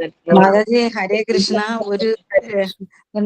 ഒരു ഡൗട്ടും കൂടെ ഉണ്ടായിരുന്നു, ചോദിച്ചോട്ടെ മാതാജി? അത് ഇപ്പം മാതാജി പറഞ്ഞു വരാഹ അവതാരം ഹിരണ്യാക്ഷനെ വധിക്കുന്ന കാര്യം. അപ്പൊ ഹിരണ്യാക്ഷനും ഹിരണ്യകശിപുവും ഒക്കെ ജയവിജയന്മാര് കുമാരന്മാരുടെ ശാപം കൊണ്ട് വന്നതല്ലേ? അപ്പൊ അവര് അന്ത്യനിമിഷത്തിലെങ്കിലും അത് ഭഗവാനാണെന്ന് അവർക്ക് മനസ്സിലായോ? അന്ത്യനിമിഷത്തിൽ മനസ്സിലായോ എന്നുള്ളത് എനിക്ക് കൃത്യമായിട്ട് അറിയില്ല. പക്ഷെ അവർക്ക് അറിയായിരുന്നു ഇങ്ങനെ മൂന്ന് അവതാരം എടുക്കുമെന്നും 3 അവതാരം എടുത്തതിലും വധിക്കുന്നത് ഭഗവാനാണ് എന്നുള്ളതും മനസ്സിലായിട്ടുണ്ട്. അറിയോ എന്നുള്ളതില് അറിയില്ല മാതാജി. ഞാൻ ചോദിച്ച മാതാജി, നമ്മൾ ഇങ്ങനെ ഈ രാമായണ സീരിയലിൽ കണ്ടതാണ്. രാവണന് മരിക്കുന്ന സമയത്ത് ശ്രീരാമൻ മുന്നിൽ നിൽക്കുമ്പോ അത് വിഷ്ണു രൂപമായിട്ട് മനസ്സിൽ ഇങ്ങനെ തെളിഞ്ഞിട്ട് നാരായണ എന്ന് പറഞ്ഞുകൊണ്ട് രാവണൻ മരിക്കുന്നതായിട്ട് കാണിക്കുന്നുണ്ട്. അത് ശരിയാണോ തെറ്റാണോ എന്ന് എനിക്ക് അറിയില്ല. അപ്പൊ ലാസ്റ്റ് അത് പിന്നെ അങ്ങനെ ശ്രീരാമൻ നിൽക്കുമ്പോ അത് വിഷ്ണുവായിട്ട് ഇങ്ങനെ രാവണൻ കാണുന്നതായിട്ട് കാണിക്കുന്നുണ്ട്. അപ്പൊ അതുപോലെ ഇത് എനിക്കറിയില്ല, അത് ശരിയാണോന്നും അറിയില്ല കേട്ടോ മാതാജി. അതിങ്ങനെ പറയാൻ പറ്റില്ലല്ലോ മാതാജി. അതാ ഞാൻ പറഞ്ഞ ആ സമയത്ത് ഞാൻ വായിച്ചിട്ടില്ല അപ്പോ ദർശനം ഉണ്ടായിട്ടുണ്ടോ എന്നുള്ളത്. പറഞ്ഞു തരാം മാതാജി. അല്ല നമ്മൾ മരിക്കുമ്പോഴും ഭഗവാനെ ഓർത്താലല്ലേ അടുത്ത ജന്മം നമുക്ക് ഇത് ആശ്രയ ഇത് മാറി കിട്ടത്തുള്ളൂ, അങ്ങനെ പറയൂല. അതാ ഞാൻ ഇവര് പ്രത്യേകം പറഞ്ഞിട്ടുണ്ട് മാതാജി അത്. അതായത് 3 ഭാഗവതത്തിന് ജന്മം അല്ലേ? ജയവിജയന്മാര് പറയണ എന്താന്ന് വെച്ച് കഴിഞ്ഞാൽ ഏത് നരകത്തില് വേണമെങ്കിൽ ഞങ്ങളെ ജനിപ്പിച്ചോളൂ, കുഴപ്പമില്ല, പക്ഷെ ഭഗവാന്റെ സ്മരണ എപ്പോഴും ഉണ്ടാവണം. അതാണ് അവര് ചോദിച്ചത്. സ്മരണ ഉണ്ടായി കാണണം എന്നാണ് അതിന്റെ അർത്ഥം. ഓക്കെ മാതാജി, ഹരേ കൃഷ്ണ, ഹരേ കൃഷ്ണ.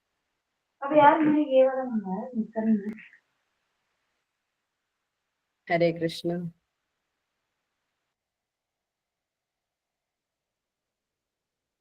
എന്തെങ്കിലും പറയാൻ ആർക്കെങ്കിലും എന്തെങ്കിലും ആഡ് ചെയ്യാനുണ്ടെങ്കിൽ ആഡ് ചെയ്തോളൂ കേട്ടോ. ഞാനും ഒരു സ്റ്റുഡന്റ് മാത്രമാണ്, അപ്പൊ പറയാനുണ്ടാവും കൂടുതലായിട്ട്, അപ്പൊ പറയാം എല്ലാവർക്കും. ഹരേ കൃഷ്ണ മാതാജി.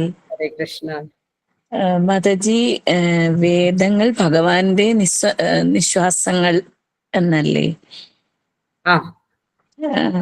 ഭഗവാന്റെ ശ്വാസമാണ്. അത് ഞാൻ ഭാഗവതത്തില് ഇപ്പൊ വായിച്ചത് ഭഗവാന്റെ ശ്വാസമാണ്. അപ്പൊ ആ ശ്വാസം ഇങ്ങട് എടുത്ത ആളല്ലേ ബ്രഹ്മാവ്. അപ്പൊ ഭഗവാന്റെ അതേ ആ രൂപം അത് നിശ്വസിക്കുമ്പോ താഴേക്ക് വന്നപ്പം ഭഗവാനായിട്ട് തിരിച്ചു വന്നു എന്നാണ് പറയുന്നത് വരാഹ അവതാരത്തില്. അതുകൊണ്ടാണ് വരാഹ അവതാരം വേദം തന്നെയാണ് എന്ന് പറയുന്നത്. വേദത്തിന്റെ അതെ വ്യക്തിരൂപമാണെന്ന് പറയുന്നത്.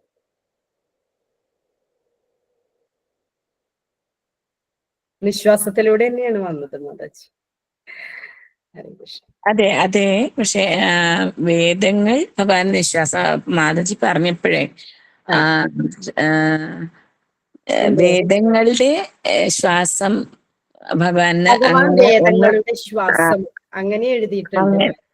അതുകൊണ്ടാണ് ഞാൻ ചോദിച്ചത്. അതെന്തിനാന്ന് പറഞ്ഞാൽ ഈ ഉപമ പറയാൻ വേണ്ടിയിട്ടാണ്. അപ്പോ ബ്രഹ്മാവ് ആ ശ്വാസം പോലെ വലിച്ചെടുത്തു, എന്നിട്ട് തിരിച്ചു വന്നത് എന്നുള്ള രീതിയിൽ മാതാജി പറഞ്ഞോളൂ എന്ന് പറഞ്ഞതുകൊണ്ടാണ് പറഞ്ഞത്. ഹരേ കൃഷ്ണ. ഒരു കുഴപ്പമില്ല. ഹരേ കൃഷ്ണ. സംശയാന്ന് വിചാരിച്ചിട്ടാ മാതാജി പറഞ്ഞത്.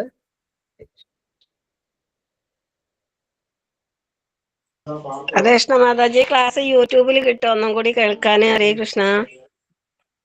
അതാ പ്രഭു റെക്കോർഡ് ചെയ്യുന്നുണ്ട്. കിട്ടണം മാതാജി, ഒന്നും കൂടി കേൾക്കാൻ തോന്നുന്നുണ്ട്. ഹരേ കൃഷ്ണ, മതിയായിട്ടില്ല കേട്ടിട്ട്. ഹരേ കൃഷ്ണ. ഹരേ കൃഷ്ണ. നല്ല അവതരണമായിരുന്നു കേട്ടോ മാതാജി, നന്നായിട്ട് പ്രസന്റ് ചെയ്തിട്ടുണ്ട്. Thank you. ശ്രീല പ്രഭുപാദിന്റെയും ഗുരു മഹാരാജിന്റെയും കരുണ. ഹരേ കൃഷ്ണ. തീർച്ചയായിട്ടും. ഹരേ കൃഷ്ണ. ഒന്നും ഇല്ലെങ്കിൽ നമുക്ക് വൈൻഡപ്പ് ചെയ്യാം കേട്ടോ ക്ലാസ്.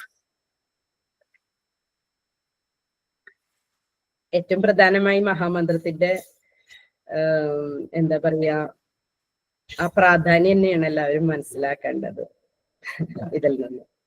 ഹരേ കൃഷ്ണ.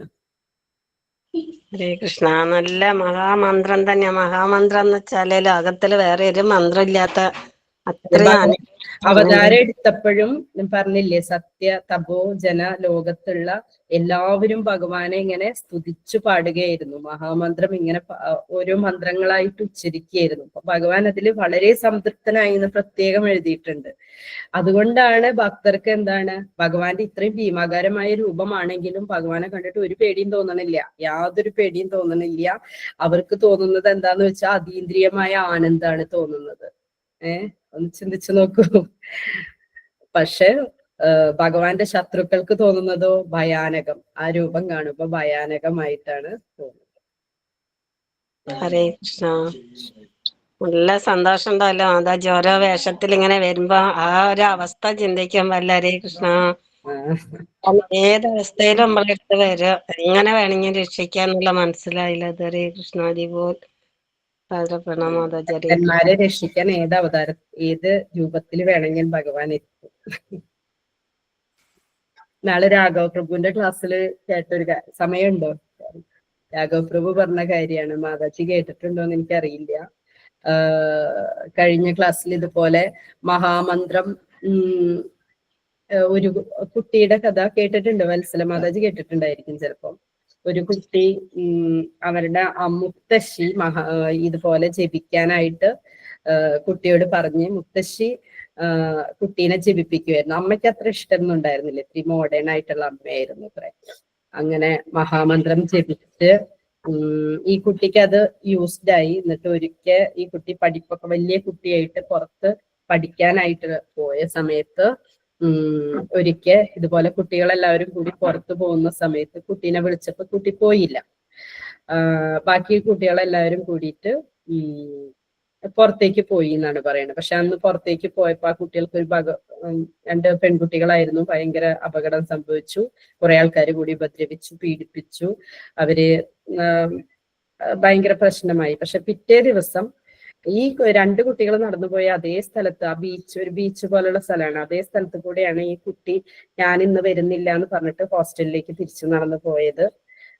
ഈ മഹാമന്ത്രമൊക്കെ നന്നായി ജപിക്കുന്ന കുട്ടി എന്ന് പറഞ്ഞ കുട്ടി പോയ സ്ഥലവും അത് തന്നെയാണ്. ഈ കുട്ടികൾ പുറത്തേക്ക് പോയതും ഇതേ സ്ഥലത്ത് കൂടെയാണ്. അന്വേഷണം വന്നപ്പോ ഈ കുട്ടി പറഞ്ഞു ഇങ്ങനെ ഭയങ്കര ഡ്രഗ്സ് ഒക്കെ അടിച്ചിട്ട് വിദേശികളായ കുറച്ച് ആൾക്കാർ അവിടെ ഇരിക്കുന്നത് കണ്ടു എന്ന് പറഞ്ഞ് അന്വേഷണമൊക്കെ വന്നു. അങ്ങനെ ആ വിദേശികളായ ആൾക്കാരെ പിടിച്ചു, കോടതിയിലെത്തി. അപ്പൊ സത്യമൊക്കെ വെളിവായി. ഇവരെന്നെയാണ് അങ്ങനെ ചെയ്തത്, ആ കുട്ടികളെ ഉപദ്രവിച്ചത് ഇവരെന്നെയാണെന്ന് മനസ്സിലാക്കി. അപ്പൊ ജഡ്ജിക്ക് ഒരു സംശയം അത്ര. ജഡ്ജി ചോദിച്ചു, ഈ കുട്ടികൾ 2 ആൾക്കാരായിട്ടാണ് നടന്നു പോയത്. മറ്റേ കുട്ടിയാണെങ്കിൽ പുറത്തേക്ക് വരണില്ല, ഹോസ്റ്റലിലേക്ക് തിരിച്ചു പോവാന്ന് പറഞ്ഞ കുട്ടി, ഭക്തയായ കുട്ടി ഒറ്റയ്ക്കാണ് പോയത്. മറ്റേ 2 കുട്ടികളും കൂടിയിട്ടാണ് പോയത്. അപ്പൊ ഈ ഒറ്റയ്ക്ക് ഈ കുട്ടി പോയപ്പോ ആ കുട്ടീനെയല്ലേ ശരിക്കും നിങ്ങൾ ആക്രമിക്കേണ്ടത്? ഈ 2 കുട്ടികള് പോണേക്കാൾ ആ ഒറ്റയ്ക്ക് പോണ കുട്ടീനെ ഉപദ്രവിക്കല്ലേ എളുപ്പമായിരുന്നു. നിങ്ങൾ എന്തിനാ ഈ 2 കുട്ടികളെ ഉപദ്രവിച്ചെന്ന് ജഡ്ജി ചോദിച്ചു. അപ്പം ഇവര് ഇങ്ങനെ ആക്രമിച്ച ആള് പറയാണ്, ആ പ്രതി പറയാണ്, അപ്പൊ ഈ കുട്ടി എങ്ങനെയാ പോയതെന്ന് വെച്ചാൽ ഈ കുറെ ആൾക്കാർ ഇങ്ങനെ ഡ്രഗ്സ് അടിച്ച ആൾക്കാർ ഇരിക്കുന്ന കണ്ടപ്പോ കുട്ടിക്ക് ഭയങ്കര പേടി തോന്നിയിട്ട് ഈ കുട്ടി മഹാമന്ത്രം ഉച്ചരിച്ചിട്ടാണ് അത് കൂടെ നടന്നു പോയത്. ഭഗവാനെ ഇങ്ങനെ സ്മരിച്ച് ഭഗവാന്റെ മന്ത്രം ഉച്ചരിച്ചിട്ടാണ് നടന്നു പോയത്. അങ്ങനെ ആ കുട്ടിക്കൊന്നും സംഭവിച്ചൊന്നുമില്ല. പക്ഷെ ഈ പ്രതി പറയാണ്, അല്ലല്ല, ആ കുട്ടി ഒറ്റയ്ക്കായിരുന്നില്ല, ആ കുട്ടിയുടെ കൂടെ ഒരു വടി പിടിച്ച് കറക്കിയിട്ട് ഒരു ചെറുക്കനും കൂടി ഉണ്ടായിരുന്നു. അതുകൊണ്ടാണ് ഞങ്ങള് ആ കുട്ടീനെ ആക്രമിക്കാതിരുന്നത്. അപ്പോ ഭഗവാന്റെ നാമവും ഭഗവാനും തമ്മിൽ ഒരു വ്യത്യാസവും ഇല്ല എന്നാണ് അതിന്റെ അർത്ഥം. ഭഗവാന്റെ നാമം ജപിച്ചപ്പോ ഭഗവാൻ കൂടെ ഉണ്ടായിരുന്നു ആ കുട്ടിയുടെ. അപ്പൊ അതുകൊണ്ട് തന്നെ ഇങ്ങനെ കാണിക്കേണ്ട ആൾക്കാർക്ക് ഭഗവാൻ കാണിച്ചു, പേടിപ്പിച്ചു. അങ്ങനെ ആ കുട്ടി ആ അപകടത്തിൽ നിന്ന് രക്ഷപ്പെട്ടു. ഭഗവാൻ ആ കുട്ടിയെ രക്ഷപ്പെടുത്തി. അതാണ്, ഭഗവാനും നാമവും തമ്മിൽ യാതൊരു വ്യത്യാസവും ഇല്ല. നമ്മളിത് സിമ്പിൾ ആയിട്ടുള്ള ഒരു നാമല്ലേ വെച്ചിട്ട് ഒരിക്കലും ജപിക്കരുത്. ആ നാമം അത്ര പവർഫുള്ളാണ്. ഹരേ കൃഷ്ണ. ഹരേ കൃഷ്ണ മാതാജി. നാമം ഭഗവാൻ എന്ന് ചിന്തിച്ചാൽ അത്രയ്ക്ക് ശ്രേഷ്ഠാണെന്നുള്ള പല അപകടത്തിന്ന് മനസ്സിലായിണ്ട്. എന്റെ മോനെ പാമ്പ് കൊത്തിയിട്ടും അങ്ങനെ തന്നെയാണ്. എന്താന്നുള്ള അറിയാതെ മെഡിക്കൽ കോളേജിൽ കൊണ്ടുപോയപ്പോ നമ്മളെ വൈഷ്ണവരുടെ പ്രാർത്ഥനയും ഈ നാമജപവും ഒക്കെ അനുഭവത്തിന്ന് വരുന്നത് ഓരോന്നുണ്ട് മാതാജി. അങ്ങനെ ഇങ്ങോട്ടില്ലാത്ത കുട്ടി ഇനി അത് എന്ത് ക്ലാസ് കേട്ടാലും എന്തായാലും നമ്മൾ ആ നാമജപത്തിൽ ഒരുപാട് പ്രാധാന്യം കൊടുക്കണം. ഭഗവാൻ നമ്മുടെ കൂടെ എപ്പോഴും ഉണ്ടാവും. ഹരേ കൃഷ്ണ മാതാജി. എപ്പം പാമ്പ് കൊത്തിയിട്ട് എന്ത് പാമ്പാന്ന് പോലും അറിയില്ല, പാമ്പ് കൊത്തിയതാന്ന് അറിയില്ല. അങ്ങനെ ചോരയൊക്കെ ഛർദിച്ച് അത്രയ്ക്കാണ്ട് പോയി കിടക്കുമ്പോഴാണ് അതിന്ന് ഭഗവാൻ എന്തോ ഒരു അതില് കാലുമില് 2 കുത്ത് കണ്ട് അങ്ങനെ വിളിച്ച് പറയാനും ചെയ്യാനും എല്ലാത്തിനും നല്ല നമ്മളെ വൈഷ്ണവരെ പ്രാർത്ഥന വെച്ചാല് അതിശ്രേഷ്ഠാണെന്നുള്ള എല്ലാരോടും ഞാൻ പറയുന്നത് അതാ. ഭഗവാന്റെ നാമം ജപിക്കണം, ഭഗവാനെ വിളിച്ചാലേ ഒന്നും വെറുതെ ആവൂല എന്നുള്ള നമ്മളെ ശീലപ്രഭാത തന്നത് വല്ലാത്തൊരു മരുന്ന്, വല്ലാത്തൊരു സത്ത് തന്നെയാണത്. അത്രയ്ക്കും അതാണ് മാതാജി. ഹരേ കൃഷ്ണ. ഹരി ബോൽ. സാഗരപ്പണ. ഹരേ കൃഷ്ണ. ഹരേ കൃഷ്ണ. ശരി.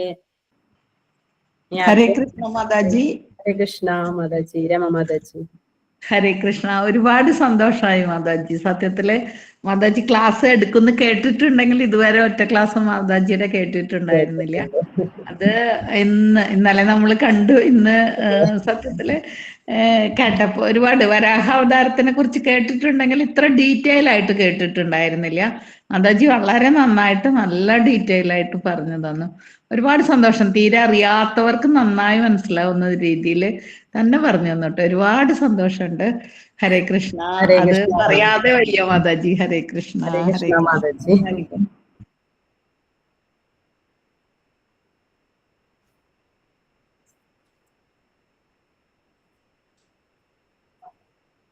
അപ്പൊ സമയമായെങ്കിൽ നമുക്ക് വൈൻഡപ്പ് ചെയ്യാം കേട്ടോ, സമർപ്പിക്കാം. ശ്രീല പ്രഭാത് കി ജയ്, ഗ്രന്ഥരാജ് ശ്രീമദ് ഭാഗവതം കി ജയ്, വരാഹാവതാരം ജയ്. All glories to assembled devotees. Hare Krishna, Krishna Krishna, Hare Hare, Hare Rama, Rama Rama, Hare Hare. ശരി. ഹരേ കൃഷ്ണ.